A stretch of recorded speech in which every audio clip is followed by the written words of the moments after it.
Itong pinaka-heartbreaking experience namin ni Bricks. 5 months old pa lang siya pero nadala na siya sa ospital. Napakahirap maging nanay.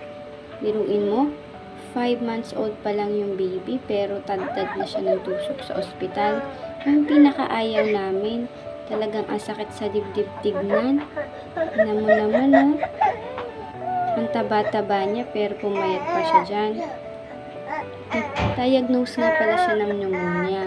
Meron ding amoeba at saka UTI. Bali nagdalabo-labo na yung mga sakit niya nung na-diagnose siya nung nasa ospital na siya. Hindi siya makatulog bago kami umalis. Papuntang emergency room, talaga wala kaming tulog the day before. Puro siya halinghing. Ayan, so bumubuti-buti na ang pakiramdam niya dyan. Trying to cheer him up kasi nga nakailang tusok na rin siya sa kamay. Puro maga ang kamay niya. Napakakit talaga. Last day na ni Bricks sa ospital dyan. Okay na siya.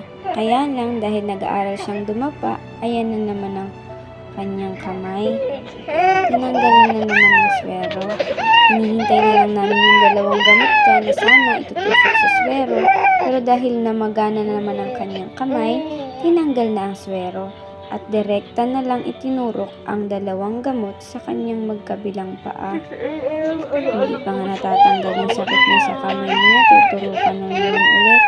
Pero okay na yun, di ba baby? Kasi lalabas na tayo. Wag na tayong babalik, ha?